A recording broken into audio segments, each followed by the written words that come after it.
Canadá necesita del talento peruano y KSS te muestra el camino. Nunca fue más fácil migrar vía estudios. Asegura un futuro lleno de posibilidades y calidad de vida con nuestro servicio de asesoría estudiantil, acceso a becas parciales y trámites de migración. Agenda tu cita gratis en ksscanada.com.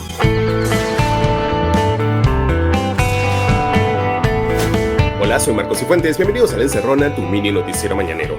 Hoy es jueves 12 de septiembre de 2024 y ayer, en el mismo día que Abimael Guzmán, y a la misma edad que Abimael Guzmán, 86 años, falleció la persona que tendría que haberse llamado Kenya Inomoto Minami, pero como con él la verdad siempre estaba debajo de capa tras capa de narrativas y fake news en las que fue pionero mundial, pues al final lo terminamos conociendo todos como Alberto Fujimori Fujimori. Lo primero, por supuesto, antes que nada, es enviar nuestras condolencias y nuestros pensamientos a quienes corresponde, los deudos de sus víctimas. Alguna vez el juicio a Fujimori y su sentencia fue un ejemplo que el Perú dio a nivel mundial de que era posible darle a un dictador el trato civilizado y democrático que él le había negado a sus víctimas, la oportunidad de un juicio justo y de una condena basada en el imperio de la ley.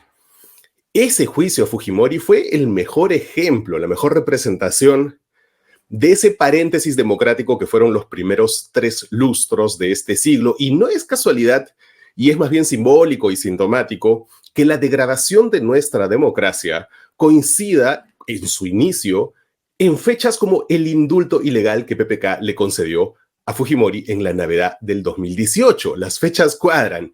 Allí empieza la degradación. A partir de entonces todo ha sido cuesta abajo, fue un punto de no retorno, fue la claudicación de todos los valores democráticos que se habían resumido en la sentencia a Fujimori. Tener a un dictador en prisión era un mérito que poquísimos países en el mundo podían lucir, era algo para estar orgullosos, era una demostración de que en el Perú no importaba quién seas o cómo te apellides, si rompías la ley ibas preso, podrías haber sido un presidente muy popular y con muchos méritos también seguramente, pero la ley es la ley y si la rompes vas preso. Eso fue el juicio a Fujimori y eso se rompió. El indulto que le dio PPK hace 7 años, porque hace 7 años estaba muriendo, que es el mismo indulto ilegal que finalmente ejecutó este gobierno, ese indulto pues es el que nos empezó a devolver a la normalidad peruana, a ese estado de cosas en que la justicia no es para todos, en el que puedes mandar a matar como Fujimori, puedes robar como Fujimori, pero si tienes buenos contactos, sales libre. Y ¿saben por qué les estoy hablando tanto hoy del indulto? Porque al final, al menos para nuestras generaciones, ese va a ser el legado de Fujimori, el de su impunidad. Si el señor hubiese cumplido su condena hasta el final, sin estarse inventando que su muerte era inminente desde el 2011, si se hubiese respetado la ley y no se hubieran burlado de nosotros con un indulto que se dio en calidad de urgencia hace 7 años, si hubiese pasado todo eso, quizás ahorita la conversación sería otra. Podríamos haber dedicado el poco tiempo de este programa para evaluar su legado histórico, sus luces innegables, su importancia incluso a nivel mundial, porque el tipo de dictadura que él inventó es básicamente el modelo de autoritarismo que han seguido muchos países desde entonces, desde la Rusia de Yeltsin hasta El Salvador ahorita. Y sin ir muy lejos, Pedro Castillo literalmente copió palabra por palabra su mensaje de golpe de Estado, pero no. ¿Saben qué tenemos que hablar? Del antes y después del indulto de Fujimori. Y eso es clarísimo. Su legado, por supuesto, su legado como gobierno, eso va a tener que ser evaluado por los historiadores en el futuro. Pero los que estamos hoy aquí, y en particular los que nos hicimos adultos en medio de una dictadura, pues creo que a todos nos corresponde mantener viva la memoria de por qué estaba preso. Y no solo de por qué estaba preso, sino de las constantes humillaciones, constantes y perpetuas humillaciones a las que Fujimori sometió al Perú. Porque ustedes ya están viendo, por supuesto, en la tele y en los grandes medios los logros, ¿no?, de nuestro último gran presidente, pero también pueden recordar esto. Perú daitorio toste no keiken o ikashi. Esta es la propaganda electoral japonesa con la que Alberto Fujimori, que alguna vez fuese presidente de nuestro país, o sea, que literalmente representó a nuestra nación, así se redujo a mendigar una candidatura al Senado de otro país. Y eso nomás desde un punto de vista de patriotismo elemental mínimo es humillante. Es humillante para el Perú que el tipo haya renunciado por fax desde Japón, luego de haber huido a Japón en medio de un viaje oficial. Además, se fue a la PEC, a Brunei y de allí decidió saltar al país donde, por cierto, algunos creen que nació, que es algo que tampoco va a quedar claro nunca.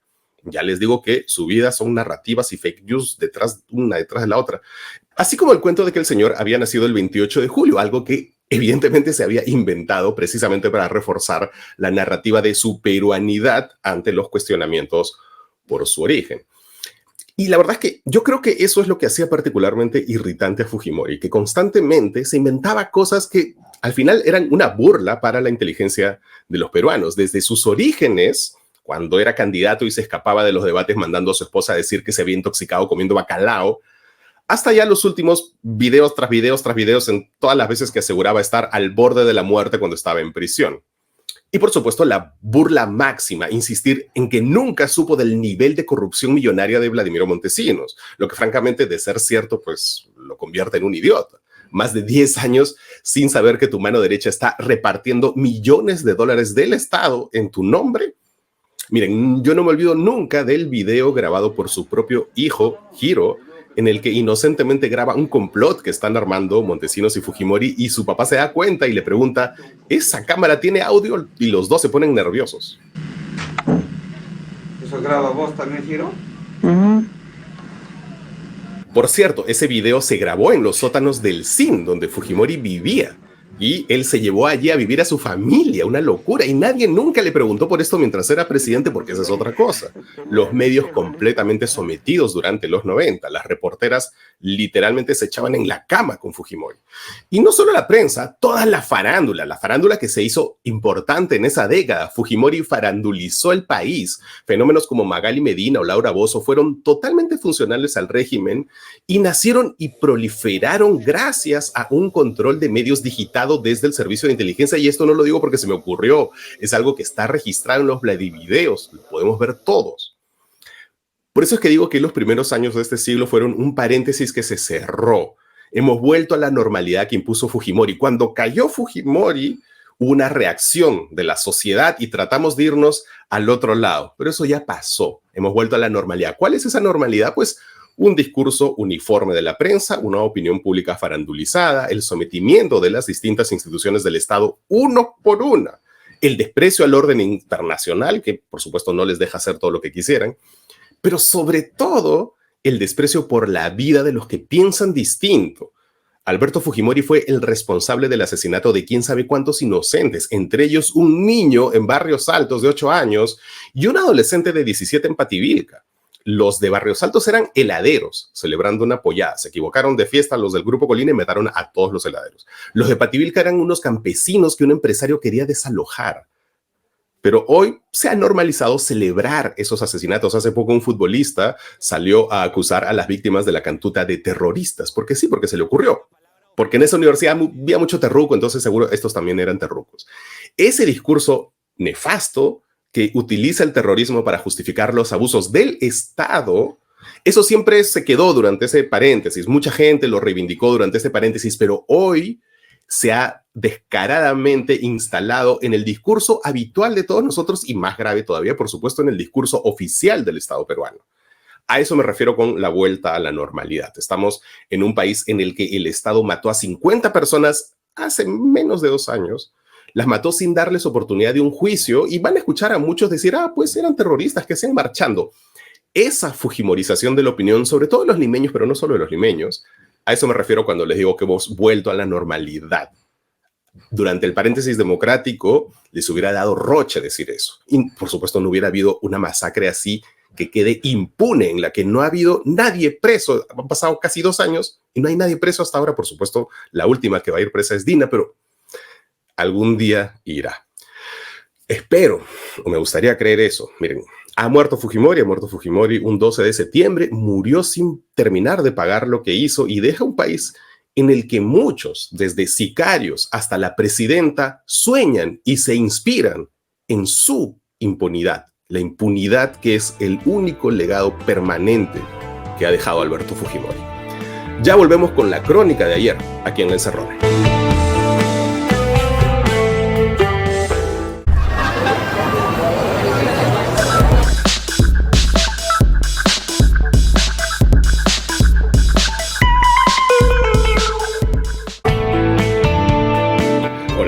Marcos y Fuentes, bienvenidos de vuelta a La Encerrona, tu mini noticiero mañanero. El resumen del día llega gracias a Samsung. Borra objetos y rellena espacios en tus fotos con el editor AI. Empieza a usar Galaxy AI para todo y haz tu vida más fácil.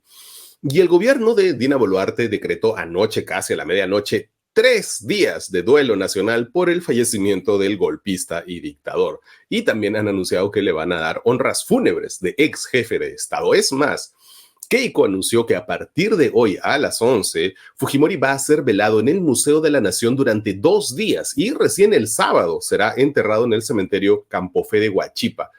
Algo que yo no sé si es buena idea. Incluso Alan García tuvo la suficiente visión como para pedir que sus restos sean incinerados y que no exista una sepultura que sus detractores puedan intentar vejar, o que, como pasó con Abimael Guzmán, pues se tiene que evitar que una tumba se convierta en un sitio de peregrinaje para personas a las que la democracia le da lo mismo. Algunos congresistas incluso están pensando en convencer a la familia de llevar el ataúd al Congreso. Según el periodista Carlos Viguria, hoy se va a suspender el pleno del Congreso y se van a izar las banderas a media asta. Pero la pregunta que todos están haciendo es ¿cómo murió Fujimori? Para algunos fue súbito, pero no fue súbito. Para otros hubo incluso una conspiración para tratar de maquillar la fecha. A ver, vamos por partes. Primero, el anuncio. Todo empezó ayer a la 1 de la tarde, cuando el ex presentador de Willax, Diego Acuña, dio la primera voz de alerta sobre la gravedad de la salud de Fujimori. Minutos antes, el abogado de Fujimori en el caso Pativilca, Elio Riera, se había desconectado súbitamente de la audiencia virtual en la que estaban porque le informaron sobre problemas vinculados a la salud de su cliente. Y a partir de allí, los rumores se apoderaron de las redes y se dispararon cuando empezaron a verse a fujimoristas llegar a la casa de Keiko, varios de ellos incluso vestidos de negro, alertados ya de que se trataba de la despedida. Poco después de las 2 de la tarde incluso se vio un sacerdote saliendo de la casa de los Fujimori. Todos los fujimoristas que fueron a visitarlo pues han dicho en medios que cuando lo vieron en los días previos estaba bien de salud para una persona de su edad, no se le notaba mayor complicación. Pero anoche, José Carlos Gutiérrez, su médico oncólogo, dijo que Fujimori no había resistido el nuevo tratamiento que llevaba por su cáncer a la lengua y que el cáncer ya había alcanzado a sus pulmones. Así que hemos reconstruido para ustedes los últimos días de Alberto Fujimori y aquí las fechas son importantes porque miren, a pesar de todo lo que se pueda decir de Fujimori, que yo mismo he dicho de Fujimori, era un anciano y su entorno, su familia, ha utilizado a este anciano con cáncer hasta el final. Y lo ha utilizado a pesar de saber que tenía cáncer. Según nos hemos enterado, desde febrero o marzo se empezó a tratar a Fujimori porque tenía un cáncer de lengua que no era operable por el tamaño y ubicación. Es un cáncer que le había regresado, que le había aparecido hace décadas cuando fue presidente y en ese momento se le ocultó al país. Y pues décadas después, a inicios de este año, volvió. Así que empezaron a darle radioterapia y quimioterapia, un tratamiento largo por el que pasó durante 6 semanas. El tratamiento en la lengua redujo el tumor en un 40%. Es en ese momento, a inicios de mayo de este año, en el que él graba un video que muchos han olvidado, un video en el que él anuncia que tiene un cáncer maligno. En ese momento nadie le creyó, claro, porque tantas veces había fingido estar mal, pero esta vez era real.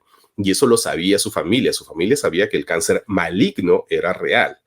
Y aún así, poco después, el miércoles 19 de junio, se anunció con bombos y platillos, todos muy contentos y un poco apurados porque se vencían los plazos electorales, se anunció que Alberto Fujimori se incorporaba al partido Fuerza Popular. Keiko se tomó su foto con Alberto, que ya tenía síntomas del tratamiento en su boca, se le veía hinchada. Pero justo una semana después, exactamente una semana después de ese anuncio, el miércoles 26 de junio, Fujimori se cayó y se fracturó la cadera, a la semana exacta. Algo que algunos podrían decir que no le hubiera ocurrido si hubiese seguido en prisión. Y bueno, como ustedes sabrán, el tratamiento contra el cáncer te baja las defensas, así que eso tuvo que interrumpirse el tratamiento para poder operar a Fujimori y colocarle una prótesis de cadera. Y en ese momento, después de la operación, Keiko fue y también se tomó una foto muy feliz en ese momento. Esa operación fue el 3 de julio. Solo 9 días después se anunció que contra todo lo que dispone la ley, Fujimori iba a ser el candidato presidencial de Fuerza Popular para el 2026. Lo que por supuesto fue recibido por decenas de opinólogos que sabían que esto era imposible legal y vitalmente, pero salieron igual a decir que Fujimori era, por ejemplo, el candidato más sexy para las elecciones del 2026. Un minuto de silencio por ellos también. Mientras tanto, el cáncer seguía avanzando. En una nueva junta médica se optó por un tratamiento inmunológico endovenoso a pedido de Fujimori porque él quería seguir peleando contra la enfermedad. Ahora bien, este tratamiento tiene efectos secundarios, especialmente a esa edad. Pronto se comenzó a hinchar y el martes en la noche, o sea, anteayer, ya Fujimori entró en un estado de inconsciencia y finalmente ayer murió. Pero ¿a qué hora murió? Y esa es la otra gran pregunta, porque alrededor de las 3 de la tarde, la gran mayoría de medios recibimos la noticia de que ya había ocurrido. De hecho, justo por entonces a la presidencia se le ocurrió emitir un tuit bien apurado para expresar preocupación por la salud de Fujimori, mostrar solidaridad, mostrar fuerza. Pero parece que ellos ya sabían lo que la mayoría de gente todavía no. De hecho, luego la PCM salió a desmentir al periodista de La Mula, Martín Sarmiento, que había asegurado que el gobierno ya tenía noticia de la muerte. La PCM salió a desmentirlo, pero esa es una información que varios habíamos tenido, aunque no llegáramos a publicarla porque se estaba corroborando. El rumor que se apoderó de las redes era que el fujimorismo no quería transmitir la noticia de la muerte de Fujimori el mismo día y a la misma edad que Abimael Guzmán. Suena descabellado, pero la verdad es que con todo lo que hemos visto en estos años ya nada es descabellado. Al final, quien dio el anuncio oficial de su muerte adelantándose fue su abogado, Elio Riera, pero luego tuvo que borrar el tuit, porque parece que la orden y francamente lo que correspondía era que fuese Keiko quien se encargara de anunciarlo y así fue. Desapareció el tuit del abogado y apareció el tuit de la hija y así se confirmó la muerte del dictador. Y ahora prepárense para el Festival de Pintura CPP, que se viene en estos días, empezando por la gente que no habla de política, pero que van a estar muy tristes en estos días. Ahora sí, volvamos con los titulares de hoy, aquí en La Encerrona con Marcos Cifuentes. ¿Sabías que el casi 90% de los peruanos sufre de problemas dentales? No te preocupes más, ven al Centro de Odontología Especializada del Dr. Julio Reina. Con profesionales altamente capacitados y la mejor tecnología, ofrecemos tratamientos dentales de calidad, implantes, ortodoncia, diseño de sonrisa y más. Agenda tu cita al 936-834-819 y recuerda, tu sonrisa es tu mejor carta de presentación. Bienvenidos de vuelta a La Encerrona, tu mini noticiero mañanero. Hoy es jueves 12 de septiembre de 2024 y estas son las noticias que son virales o deberían serlo. La primera, 2 horas tuvieron que esperar policías y fiscales para allanar a una congresista. Si no fuese por Fujimori, la noticia más importante de ayer habría sido un operativo de allanamiento a la casa de la congresista del bloque magisterial Elizabeth Medina. Ella y su esposo están implicados en una trama de corrupción, acusados de haber recibido coimas por más de 272,000 soles a favor de obras, por supuesto, en la región Huánuco, a la cual representa esta señora. Pero esta vez la ley pro delincuencia hizo su magia, cumplió el objetivo para el cual los congresistas la diseñaron. El operativo debía iniciar por la madrugada, pero no se pudo y fiscales y la policía pues estuvieron mirando las caras 2 horas hasta que se dignó en aparecer la abogada de la congresista. Tiempo más que suficiente para quemar pruebas, jalarlas por el water o lo que sea. Además, mientras tanto, el Poder Judicial disponía la detención preliminar de un total de 9 personas investigadas. Medina no, porque cuenta con inmunidad parlamentaria. Además, la segunda, ministro Fujitrol impide la presentación en el Congreso de su acusador. En la Comisión de Fiscalización del Congreso ayer se realizó la segunda sesión sobre el caso de los audios del ministro del Interior, Juan José Santibáñez. Se suponía que debía volver a presentarse el coronel Izquierdo Yarlequé, alias Culebra, pero resulta que, claro, él es un policía en actividad y el acusado es su jefe, el ministro, y el ministerio no lo autorizó. Parece que su primera declaración fue una sorpresa porque cuando él fue el lunes, Izquierdo había sido autorizado, pero eso sí, por un inmediato superior, por otro policía. Pero esta vez el ministerio dijo que ellos, el ministerio, eran los que tenían que autorizar la presentación. Eso sí, se presentó su abogado, Juan Carlos Mejía, y él anunció que el Ministerio Público había concluido con las primeras evaluaciones periciales de 2 audios. El primero en el que se pide controlar a la encerrona y el segundo en el que se solicita información a Culebra sobre Nicanor. Ojo, son peritajes oficiales, no de parte como las del Ministrol. Tampoco las hizo un X como el perito del Ministrol, no. Fue un informe de extracción de la DIVIAC y el Ministerio Público realizado mediante el software Celebrate. Los audios entonces son reales. Y este es el tipo de cosas que en el paréntesis democrático que alguna vez vivimos, pues habrían determinado la caída del ministro, pero hoy ya no pasa nada. Y la tercera y la última de hoy, porque seguro ya nadie tiene cabeza para más cosas hoy día. Perú ayudará en sus incendios a Bolivia, pero nuestros comuneros siguen a su suerte. Justo ayer les contamos que el Estado peruano había prestado apoyo en sus incendios a Ecuador la semana pasada, 2 incendios de la Amazonía que están devastando Sudamérica. Pero esta semana, sobrepasados, pues la FAP tuvo que negarse a darle ayuda a Bolivia, pero ya no, porque justo ayer el Ejecutivo anunció que se había destinado 150 cajas del sistema contra incendios Guardian para el país altiplánico. Y de nuevo, muy bien, el fuego no conoce fronteras, todos tenemos que colaborar, pero hay prioridades. Ayer murió la 8ª víctima de los incendios, la 3ª solo en Ancash. Esta persona se encontraba intentando apagar los incendios que el Estado no atiende en una región en la que solo este año se han registrado 221 incendios forestales, según Ojo Público. Mientras, la periodista Jacqueline Fox reportó ayer por la tarde que existían al menos 5 puntos críticos de incendios solo en la región de Amazonas y que quienes estaban atendiendo esta crisis forestal no eran ni las autoridades, ni el Ministerio de Defensa, ni las Fuerzas Armadas, sino los comuneros de las localidades que ven impotentes cómo el fuego arrasa todo a su paso. No hay tiempo para más, por si acaso hoy a la 1 de la tarde, hora de Perú, voy a hacer un vivo, voy a estar conversando con ustedes en vivo para que me hagan todas las preguntas, sobre todo los que no vivieron la época de Fujimori. Vamos a contar algunas cositas. No hay tiempo para más. Si te gustó el programa de hoy, rótalo, llévatelo, piratealo. Nos puedes ver o escuchar en todas las plataformas: Toki Video, TikTok, Facebook, Instagram, Spotify, YouTube, en audios de WhatsApp, en las televisoras de tu provincia, en tu radio local, en todos lados, porque nosotros regalamos la encerrona a todos los peruanos, porque todos los peruanos necesitan toda la información, pero eso sí, para que podamos seguir necesitamos tu aporte. Únete a nuestro YouTube Premium o a nuestro Patreon, es muy fácil, inténtelo, el programa se ha hecho muy largo, así que eso es todo por hoy. Soy Marcos Cifuentes y esto fue La Encerrona, el único noticiero que te mando un abrazo. Chao, hasta mañana y no se olviden de el en vivo que vamos a tener hoy.